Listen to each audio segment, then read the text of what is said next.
Bonjour à tous, c'est Roméo Cournal et vous êtes sur hors-format.com, le site qui libère les esprits et qui élève les consciences des femmes et des hommes fiers d'être riches, épanouis et heureux. Aujourd'hui, traversée du désert. Alors, traversée du désert, le meilleur endroit finalement pour en parler, c'est d'être dans le désert. Nous sommes ici dans le sud marocain. Le soleil est en train de se lever sur Tizi Nguidou.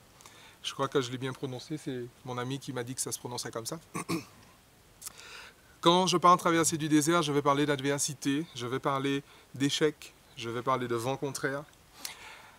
Pourquoi? Parce que beaucoup disent qu'on apprend de ses échecs, on apprend de ses erreurs. Je ne pense pas ça. Je ne pense pas ça. Et ce n'est pas une querelle rhétorique que je fais là. On apprend, moi ce que je veux vraiment, en tout cas, vous faire vivre, c'est précisément on apprend de ses succès. On apprend de ses succès pour avoir des succès plus grands. Et de succès plus grands, d'avoir des succès encore plus grands. Alors, pourquoi maintenant parler d'adversité? Pourquoi parler de traversée du désert? Puisqu'on n'apprend pas de ces échecs. Précisément parce que l'adversité est un environnement, l'adversité est un terreau certainement le plus favorable aux germes des plus grands succès de nos vies. Alors, encore une fois, je ne suis pas en train de faire des querelles de sémantique, mais véritablement, pourquoi l'adversité est certainement la meilleure opportunité pour chacun d'entre nous, c'est parce qu'elle nous permet de prendre la responsabilité, encore une fois, de nos actes, de nos pensées, des pensées que nous entretenons et des émotions dans lesquelles nous nous plaçons et nous nous maintenons. Et finalement, encore une fois, il fallait encore que je vous la place, de notre état d'esprit.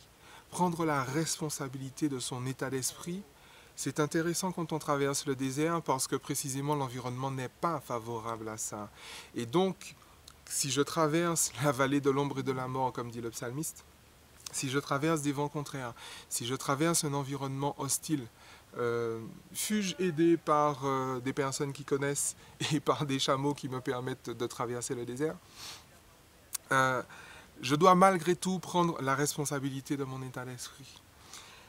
Et encore une fois, le désert, donc l'adversité, l'échec apparent, finalement les résultats qui ne sont pas ce qu'on attendait, parce que finalement ce n'est guère que ça, une situation qui arrive et qu'on ne l'attendait pas, qu'on vit avec une tonalité émotionnelle négative, ce n'est finalement que ça. Mais dans le même temps, en plus du fait d'avoir l'opportunité de trouver dans cette situation-là le germe d'un succès plus grand pour aller vers mon but principal, c'est aussi une opportunité absolument extraordinaire de prendre ma responsabilité dans cet environnement prétendument défavorable et finalement d'influer sur ma vie, d'influer sur mon environnement, non pas en le changeant, mais en me changeant moi. Voilà, c'est cette réflexion que je vous invite à porter, cette réflexion que sur laquelle je vous invite à partager, juste en dessous, à réfléchir véritablement là-dessus. Et d'ici notre prochaine communication, d'ici à ce qu'on arrive de l'autre côté du désert, d'ici à la fin de votre traversée du désert, eh bien je vous recommande de vivre très très très très fort. Je vous recommande de réfléchir encore à ça, de prendre le temps parce que vous êtes certainement senti dans cette situation. Prenez le temps de vous poser, prenez le temps de réfléchir, prenez le temps de tout arrêter, de vous retirer un peu au désert, prenez le temps de traverser le désert parce que c'est vraiment une excellente, excellente, excellente opportunité.